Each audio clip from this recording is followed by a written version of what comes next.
Dr. Sini S. Venugopal.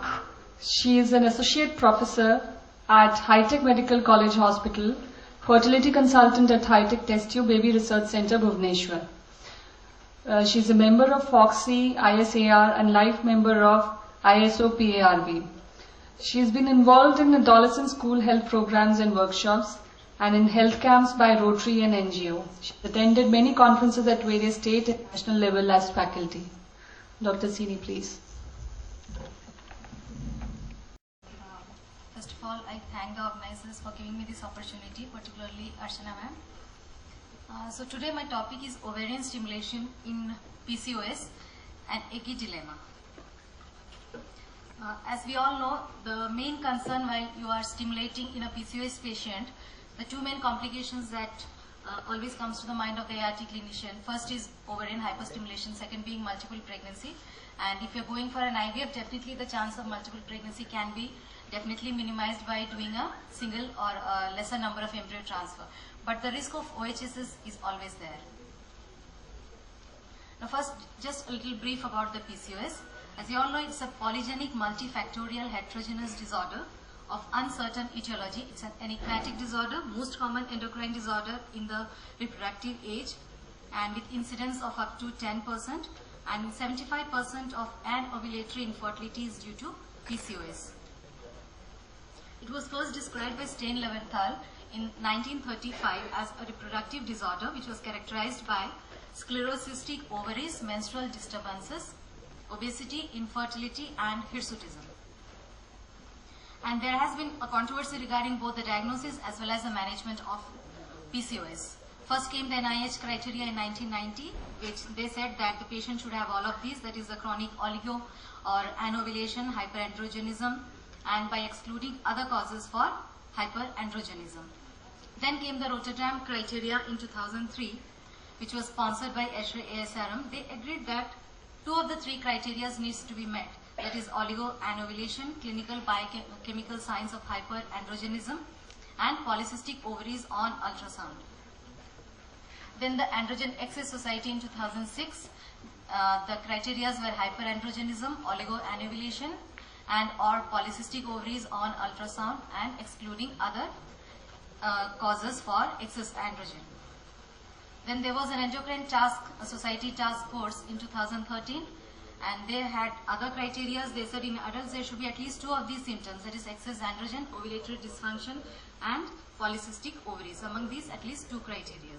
And again, excluding other causes. So there is little differences in coming to a consensus on what exactly should be diagnosed as PCO. So this syndrome is surrounded by controversies regarding both its diagnosis and the treatment. This is the etiopathogenesis of PCOS. We know the physiological, pathophysiological core is increased androgen synthesis, disrupted folliculogenesis, and insulin resistance. We all know when during the growth of a follicle from primordial to primary, secondary, preantral, antral, and a Graafian follicle. During these various stages of development of the follicle, you see that up till the secondary stage of the growth, that is gonadotropin independent. Then from preantral and antral, they become responsive to gonadotropins, but they are not entirely dependent on gonadotropins. And it's only from the antral stage of the follicle that the follicles are dependent on gonadotropin for their development. So in these PCOS patients, we see more number of till the antral, preantral and antral follicles. Till this stage of development of follicle, these follicles are more in number in PCO patients. And these, after the antral follicles, most of these follicles fail to develop further. Anovulation is there at the core as one of the most important causes in PCOS. And these ovarian androgen excess will cause more number of small follicles. That is, as I showed in the previous slide, this increased androgen will cause more number of follicles to grow till the antral stage. And this increased number of small follicles will cause increase in AMH levels. And this increased AMH will inhibit the effect of FSH on folliculogenesis and the granulosa cell steroidogenesis. Increased insulin will induce LH receptors on the granulosa cells, which will cause premature luteinization of the granulosa cells. Now the main hormone derangements in PCOS are increased androgen, increased LH, reduced FSH, increased LH-FSH ratio, increased AMH and increased insulin. Now coming to PCO and infertility. The optimal treatment for infertility in PCOS is yet to be contemplated. Various regimens have been developed for the treatment, ranging from lifestyle modification to ovulation induction with the clomiphene and even with IVF. But still there has not been a consensus as to which is the best. Now coming to PCOS treatment for infertility, the first line treatment is lifestyle modification, definitely with diet, exercise, drugs or even surgery. Second line being ovulation induction. Third line ART. And in ovulation induction, again the first line is clomiphene citrate and the second line gonadotrophins or laparoscopic ovarian drilling. Because of these lack of consensus in these diagnoses as well as other treatment options as to which is best for the patient, again an international workshop endorsed by ESHWE and ASRM was held in Greece in 2007 to address the therapeutic challenges raised in women with infertility and PCOS and to answer the important questions regarding value of the various treatments which are available for these women, their safety and efficacy. Now coming to lifestyle modification, according to that is this particular international workshop, they said about lifestyle modification that weight loss prior to infertility treatment, it improves the ovulation rate in women with PCOS, calorie restriction and increased physical activity they are recommended. 5% decrease in body weight is said to be clinically beneficial, at least 5%. Then coming to clomiphene citrate, the first choice of drug of ovulation induction in PCO, you have to start with 50 milligrams per day and you can increase it up till 150 milligram per day. Though theoretically book says we can go up to even 200, 250, but no clinical benefit has been seen by increasing the dose beyond 150. And the recommendation is to give 6 cycles of clomiphene continuously. Then you have to take, cannot give continuously more than 6 cycles, but in a total lifetime you can give up to total 12 cycles of clomiphene. And there is also clear indication that you combine, that is combination of clomiphene along with other adjuncts like metformin or dexamethasone, it has no beneficial effect for ovulation induction. Then coming to metformin, the use of metformin in PCO should be restricted to those patients only with glucose intolerance or a high BMI above 35. So then coming to the Cochrane analysis, but adding metformin is not increasing the live birth rates and also it does not decrease the miscarriage rates. But still the Cochrane analysis in 2013 has said that metformin, it reduces the incidence of OHSs in females undergoing ovulation induction, but does not increase the chance of having a live birth. So in those patients where there is high risk for OHSs, you can start for them also metformin. Now coming to gonadotropin treatment, this is the most important part of ovulation induction in PCO other than the first line, that is clomiphene. So here the recommended starting dose, it depends upon what protocol you are using, and it's always safe to start with a low dose in these patients particularly who are at high risk for OHSs, and then gradually increase the dose, and your first main concern here should be to reduce the chances of OHSs. And intense ovarian response monitoring with ultrasound should be done. And strict, before starting the treatment, strict cycle cancellation criteria should be agreed upon with the patient. You have to do a proper counseling with the patient before you start the treatment. And there is no justification in normal ovulation induction if you are doing, then there is no need of giving this agonist as a routine along with gonadotrophins. Then other than gonadotrophin, in the second line, that is lap ovarian drilling is another treatment modality. Now coming to ART IVF. This IVF, that is a reasonable option for PCOS as it reduces the chances of multiple pregnancy, because by transferring less number of embryos you are decreasing the chances of multiple pregnancy. And pregnancy rates in women with or without PCOS is similar. And there is increased cancellation rates in PCOS, that is either due to absent or limited response, either they have a limited response or they have an explosive or flared up response. So these both are reasons for increased cancellation rates. So now coming to which is ideal protocol in PCOS. Is there any ideal protocol? That is still a confusion, and we have to tailor the protocols according to the needs of the patient. First, coming to the conventional IVF protocol. This conventional protocol, that means this is a long luteal conventional protocol which was used in IVF in the initial time.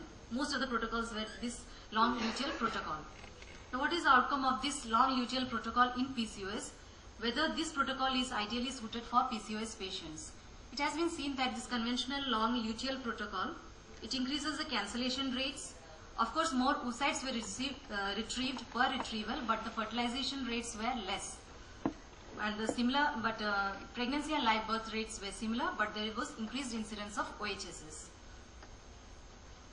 So this the conventional long protocol is not considered ideal for long luteal protocol using a agonist along with gonadotropin. That was not considered ideal for PCO patients. So then which protocol can we use? There is a step-up protocol. This is a chronic low-dose step-up protocol.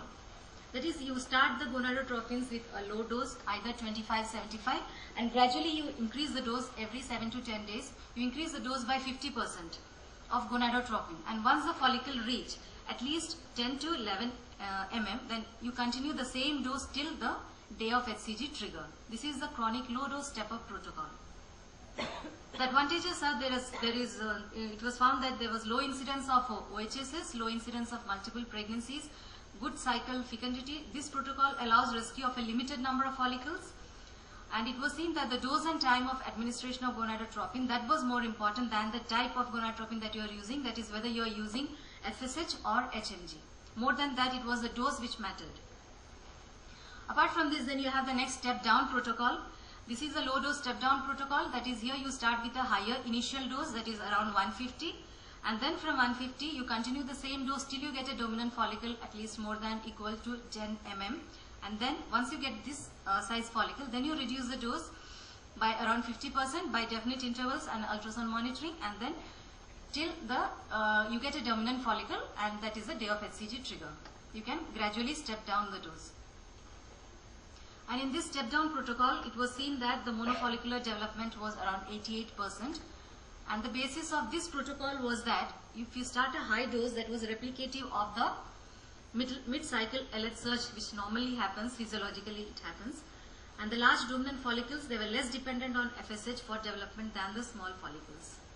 And the results here, comparative pregnancy rates compared with the step-up protocol, low incidence of multiple pregnancy, again low incidence of OHSs.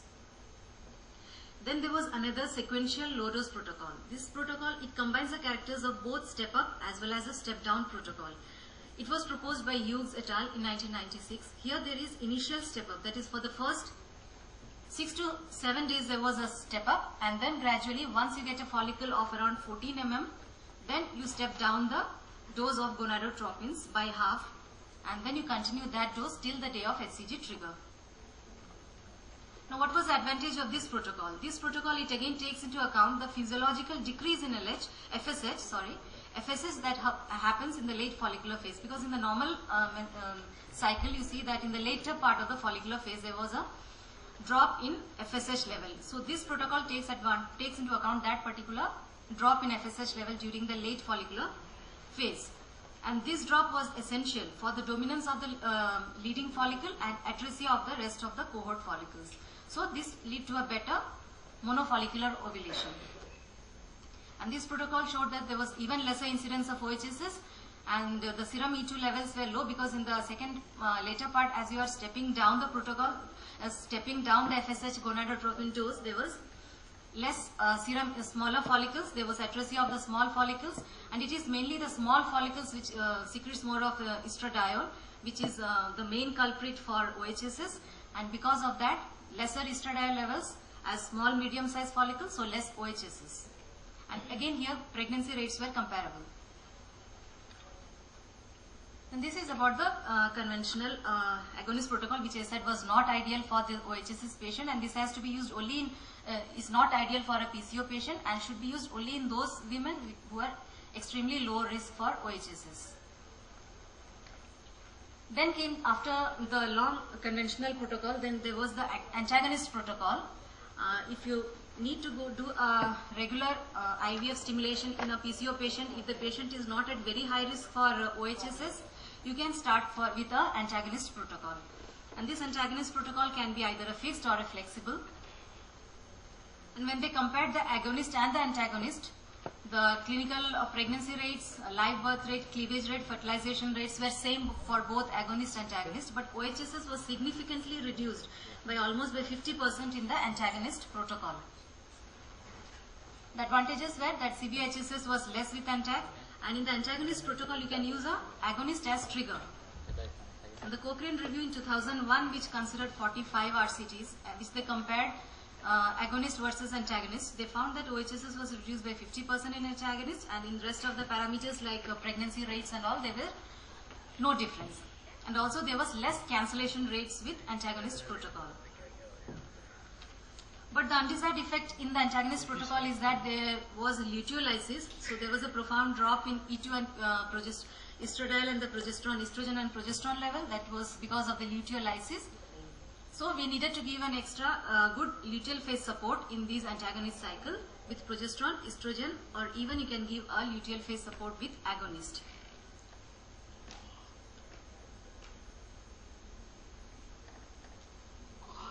So the practice committee of ASRM in 2006, they stated that the OHSS risk cannot be completely eliminated, and to eliminate the risk, either you have to lower the triggering dose of HCG, or you have to give some other trigger, like you can give agonist trigger. So what is the lowest dose of HCG which can be given to reduce the risk of OHSS? So several studies were there to show like which was the ideal lowest dose of HCG which can cause a trigger and oocyte maturation as well as will not cause OHSS. So a dose of 3300 was used, which showed adequate ART results. Then again they tried to further lower the dose to 2500, and that also showed adequate results. But both these doses again had 4% chances of risk of OHSS.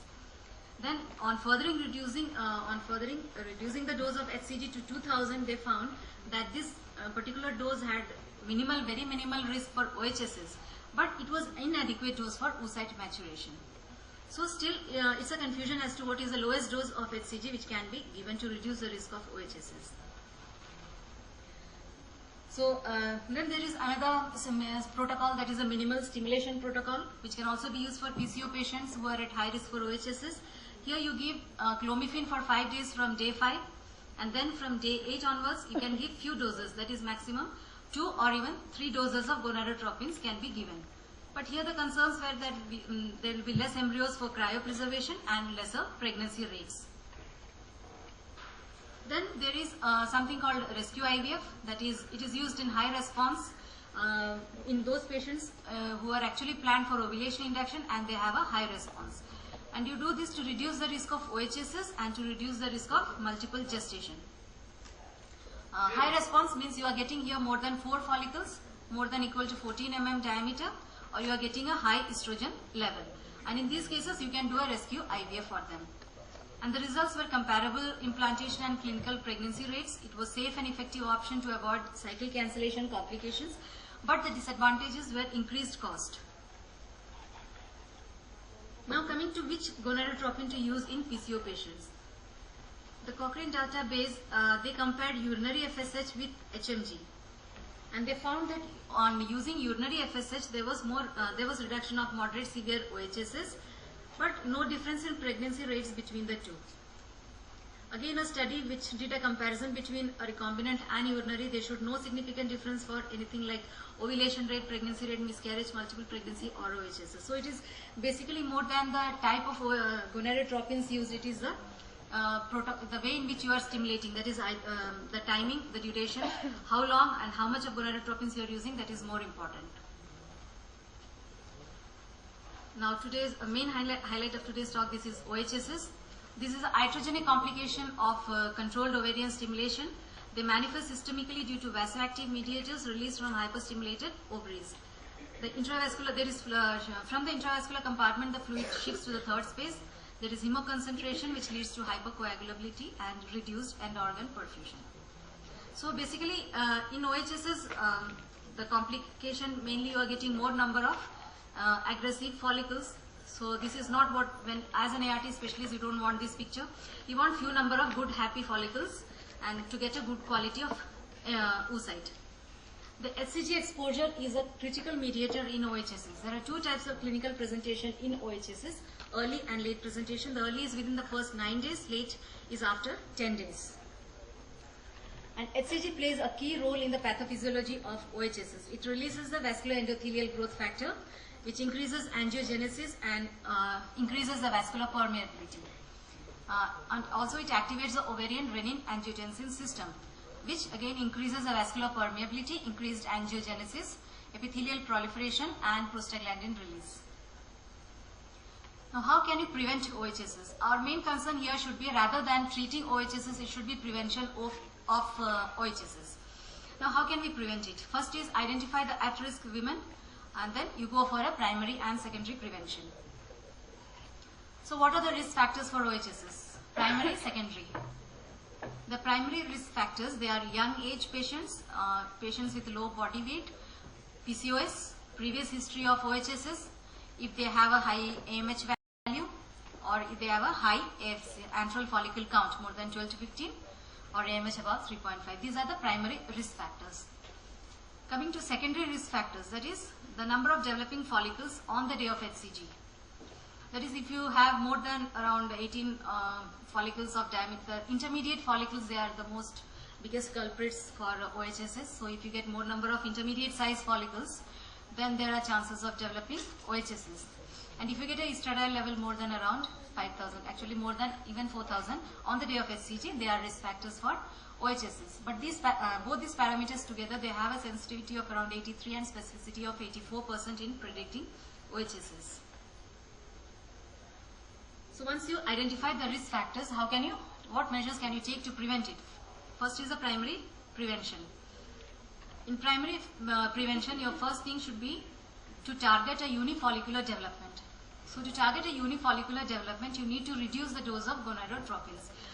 As I discussed previously, you have to choose the protocol, which protocol to be used, so that you can reduce the total number of gonadotropin dosage. And then you have to avoid this use of gonadotropin GnRH agonist. That is, don't use the long protocol if the patient is at risk for OHSS. And then you have to reduce the duration of gonadotropin exposure. And utilizing some adjuvants like metformin, they inhibit the secretion of vascular endothelial growth factors. So if you are planning to do an IVF for a patient with PCOS, giving metformin 2 months at least prior to controlled ovarian stimulation can reduce the incidence of OHSS. Then second in primary prevention is individualizing the IVF treatment regimens. Some studies have been done where they have tried to individualize the controlled ovarian stimulation. They have named it as individualized controlled ovarian stimulation.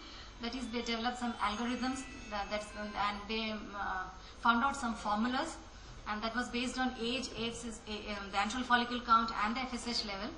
But whether these are actually predictive of, it's still in the experimental stage, not sure whether they can prevent OHSS. So you have to choose and individualize the treatment.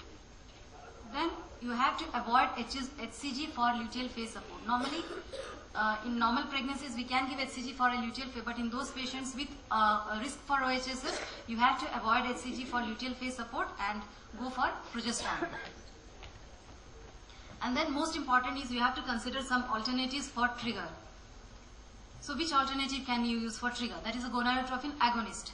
The dose is 0.5 to 2 milligram, or even you can give recombinant LH. And there is also a dual trigger where you are giving a GnRH agonist trigger, and along with that add a small dose of HCG injection, like 2000 international units of HCG added to the agonist. And this is said to improve the pregnancy, implantation and the live birth rates. Now, if you are giving an agonist trigger, again there is a luteal lysis, so you need a proper luteal phase support. An intense luteal phase support is needed when you are giving an agonist trigger. So, and the support should be with progesterone, estrogen, and some have even suggested that once you give an agonist trigger, and in the luteal phase you can support it by giving low doses of HCG, like 1500 international units of HCG you can give on the day of pickup and as well as 5 days after pickup. And this increases the pregnancy rate, and also it does not increase the risk of OHSS. And also you can give recombinant LH as a luteal phase support. Then there is a thing called a segmentation strategy, and this is to encounter the luteal phase insufficiency after the agonist trigger. That is, in one cycle you are stimulating the patient and you are giving the trigger and you are doing the pickup and you freeze all the embryos, and in the subsequent cycle you transfer the embryos. So that is segmentation strategy. The next is in vitro maturation. The advantages are that it eliminates the risk of OHSs, reduces the cost of medication, and also it was associated with high clinical pregnancy rates. But still this is in the experimental stage. ASRM has so far not advocated its use for OHSS patients. So these were the primary preventions. Now coming to the secondary prevention. So once you see that the patient is almost developing OHSS, is about to develop, then what are the things that you can do to prevent? That is the secondary prevention.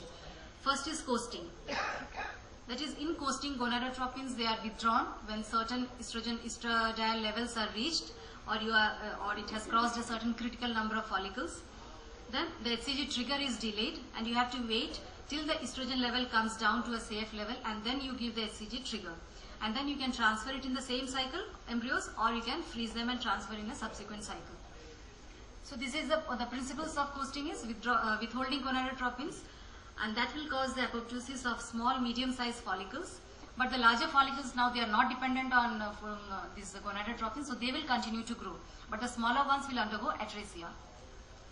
So the estradiol levels will come down, so less chances of OHSs, and also these vasoactive substances release will be less. So the serum estrogen level during coasting. Classically, it is seen that on the first day of coasting, the estrogen levels increase, and they start gradually falling only after around 1 to 1.5 days. So in this coasting, as you can see, initially when during coasting for the first day it increases, and after second day onwards it starts gradually reducing. So now when to start coasting? There are 3 factors which has to be taken into consideration. The first, serum estradiol level. It reflects the functional granulosa cell population. If the level is more than 3000, and the number of follicles. They predict the potential for further granulosa cell proliferation and increase in estrogen. So number of follicles, it should be around, if the intermediate size follicles, if they are more than around 8 to 10, and the diameter of the leading follicle more than 14 mm, then, and the estradiol level more than 3000, then you have to start coasting. So if you are doing coasting, then how many days to wait, and when can you give the trigger? You can give the trigger if the estrogen levels are less than 3000 and when the lead follicle size has reached an appropriate diameter more than 17 mm. So how many days coasting is best? Like if you do a coasting, there were studies to show like how much days of coasting showed good results, and they have come up with the conclusion that 1 to 2 days of coasting showed actually good results, but if you are increasing the number of days of coasting to more than 4 days, then that showed poor results. The concern with both the ART clinician as well as the patient is that coasting may spoil the cycle outcome. It might spoil the embryos. But then it has to be properly when you are planning for a counseling, because there are conflicting, studies have shown conflicting results regarding the effects of coasting. So if you are doing coasting, you have to properly counsel the patient that if you are doing coasting, you will again do a pickup, and you will better to freeze the embryos and then do a transfer in a subsequent cycle if you are able to get good number of embryos. And there is another option which you can do, give to the patient while counseling, that you can freeze the rest embryos and give some 1 or 2 embryos this cycle.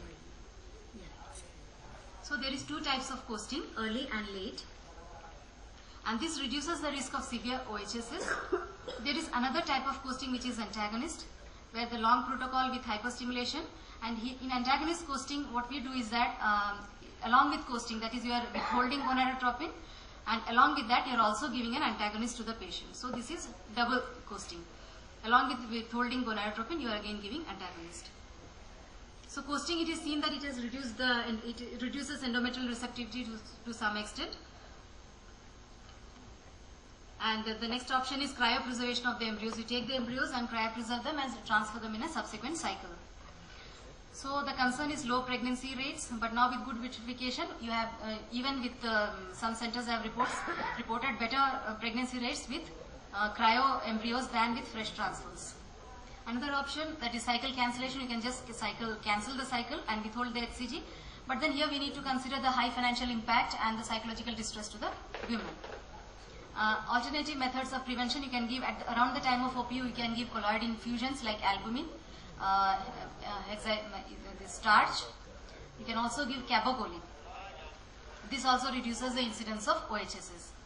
And once you see that the patient has developed OHSs, because this slide I am not going to detail because this is not what we want as ART clinicians, because we need to prevent this, and prevention is always better than treating OHSs. So once you see that the patient has developed OHSs, definitely you have to now decide whether the patient needs an outpatient management or she needs hospitalization and a high dependence management.